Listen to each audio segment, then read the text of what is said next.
Olá, seja bem-vindo. Vamos conversar um pouco sobre um tema fascinante e muito atual. Como as imagens são formadas no ambiente digital? O mais interessante e desafiador disso tudo é que muitos de nós comunicadores não temos fórmula para trabalhar na web. Isso se deve a duas razões. O fenômeno digital é muito recente e o espaço das redes sociais digitais é algo muito dinâmico e está em constantes mudanças. Mesmo assim, vamos assumir esse desafio de conversar um pouco sobre a gestão de imagens na web e especificamente nas mídias sociais.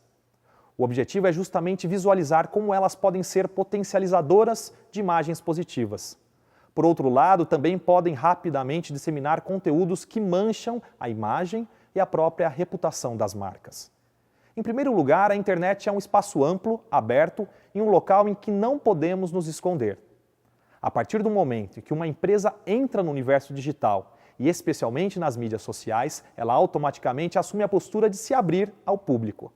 Em segundo lugar, a web é o espaço de junção de todos os tipos de stakeholders, dos funcionários aos acionistas, fornecedores, governos e do próprio cliente. Isso é algo estimulante, pois o alcance é elevado, mas ao mesmo tempo traz uma responsabilidade maior, no sentido de que um erro pode determinar o insucesso diante de todos os públicos da empresa. E já que comentamos sobre o espaço aberto da web, isso pressupõe a necessidade de um diálogo constante, uma interação realmente efetiva. Não há nada pior para a imagem organizacional do que um post no Facebook, por exemplo, ficar sem resposta. Surge então o grande desafio: como trabalhar a imagem na web e nas mídias sociais.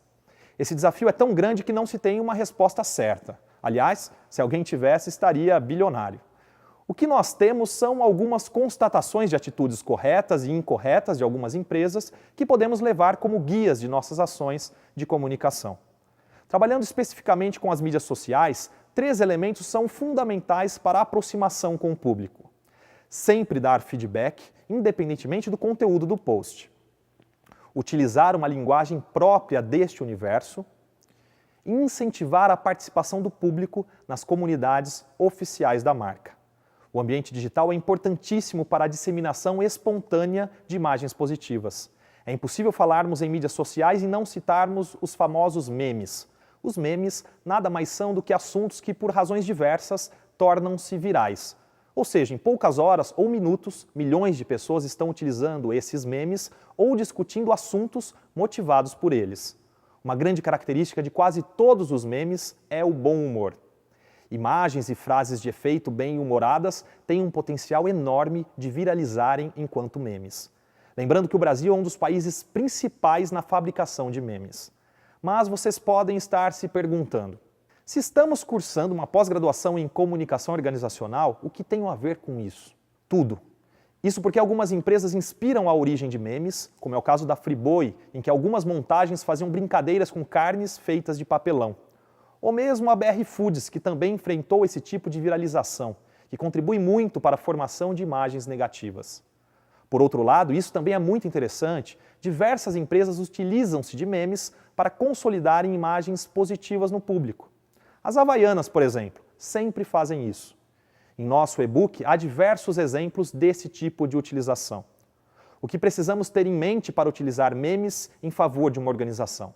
Primeiramente, não perder o timing, isto é, não deixar muito tempo passar depois que um assunto viralizou.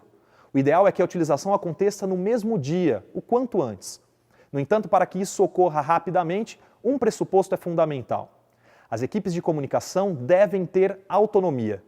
Se nós precisarmos pedir autorização para todas as postagens e esperar dias por isso, inviabiliza-se a utilização de memes para agregar imagens positivas. Eu coloquei para vocês um caso muito ilustrativo envolvendo 3 das maiores redes de fast food do mundo. No e-book há a descrição do caso, mas o que chamou a atenção realmente foi a agilidade com que as marcas, principalmente o Girafas, interagiu com o público. Então, pessoal, quando formos trabalhar as imagens nas mídias sociais, lembrem-se: a comunicação deve ser bem-humorada e ágil em aproveitar os assuntos do momento. Tanto para assuntos positivos ou negativos, não podemos perder o timing. Quanto à comunicação, é preciso ter autonomia de decisão nas mídias sociais, a exemplo do que vimos com McDonald's, Burger King e Girafas. Aproveitem todo o conhecimento que estão adquirindo nessa disciplina. Um grande abraço e muito sucesso a vocês!